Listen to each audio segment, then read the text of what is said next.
गरीब आदमी को कर्ज की जरूरत पड़ गई, 1000 दिनार चाहिए। मैं कह चुका हूं कि दिरहम चांदी का होता था, दिनार सोने का। अब 1000 दिनार लेना है। तो जिस बंदे से उसने कहा, अगरचे वो नेक बंदा था, उसने कहा यार 1000 दिनार दे दो। तो कहने लगा कोई गवाह है तेरे पास? वो कहने लगा गरीबों का गवाह कौन होता है? हाँ एक गवाह है। कहा कौन? का मेरा रब, वो तेरे और मेरे बीच गवाह है। उसने कहा कोई कफील, अगर तू पैसे ना दे सके तो वो बाद में दे दे, या तुझे कुछ हो जाए तो वो दे दे। उसने कहा कफील भी मेरा अल्लाह ही है। मेरे पास अगर है तो रब करीम का नाम है, अगर एतमाद कर सकता है तो कर ले। बंदा नेक था, उसने कहा रब के नाम पे, रब की किफालत पे, अल्लाह को गवाह बना के मैं तैयार हूं तुझे 1000 देने की। उसने 1000 दिनार दे दिया। वक्त वापसी का तय हो गया। वो चला गया पैसे लेके। उसने पूरी मेहनत की कि मैंने वक्त पे पैसे लौटाने, पूरी मेहनत भी कर ली, अल्लाह ने मदद भी कर दी, पैसे भी उस तारीख को उसे मिल गए। बाद लोगों का तो लौटाने का दिल ही नहीं ना होता। फरमाया हदीस पाक में कि तू लौटाने का इरादा कर, रब तेरी मदद भी फरमाएगा। लेकिन यहाँ बहुत सारे लोग कहते हैं खैर है, इरादा ही नहीं। तो फिर जिस तरह का बंदे का गुमान हो, रब भी उसी तरह का मामला फरमाता है। उसने पैसे जमा भी कर लिए और वापस देने को तैयार भी हो गया, लेकिन रास्ता बहरी जहाज का था, कश्ती का था, दरिया के रास्ते वापस आना था। अब वो जब आ गया दरिया के किनारे तो बड़ी कोशिश की, पर वहां उसे कोई कश्ती नहीं मिली। वक्त पे पैसे लौटाने हैं, सफर करना है, अब सवारी मुयस्सर नहीं है। सोच सोच के परेशान था कि मैंने तो अल्लाह के नाम पे लिए।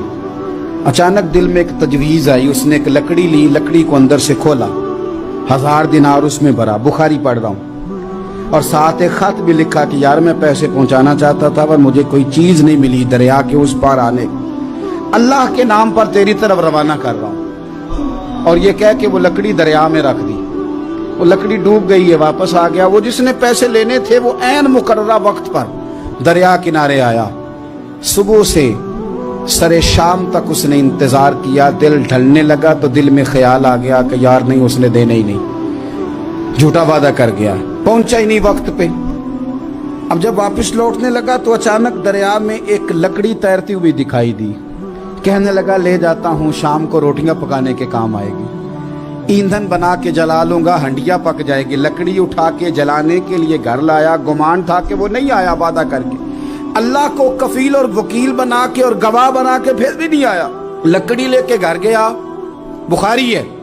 और जब उसको चीरा ना कि मैं इसकी आग जलाऊंगा, खोला तो अंदर से 1000 दिनार भी निकल आया, खत भी निकल आया।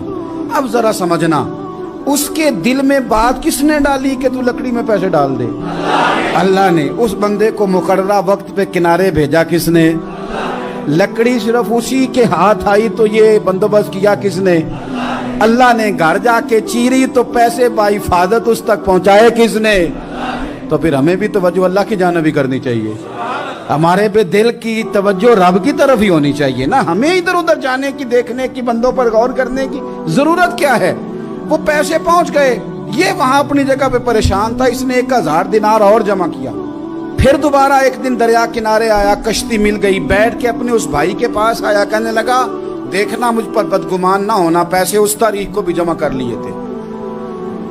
दरिया पे आया था पर कश्ती नहीं मिली थी। फिर मैंने ना लकड़ी में डाल के, खत डाल के तेरी तरफ भेज भी दिए थे, लेकिन आज मैं फिर लेके आ गया हूं। वो कहने लगा खुश हो जा, जिस रब को तूने मेरा और अपना गवाह बनाया था उस रब ने मेरे तक पहुंचा भी दिए हैं। जब लोग अल्लाह को गवाह बनाते हैं, रब की जानिब अपनी तवज्जो करते हैं, अपनी चाहतों, ख्वाहिशात और अपनी सारी चिट्ठियां अपने रब करीम की रहमत की तरफ रवाना करते हैं, फिर अल्लाह अपने बंदों को मायूस नहीं करता। अल्लाह अपने बंदों को नवाज देता है।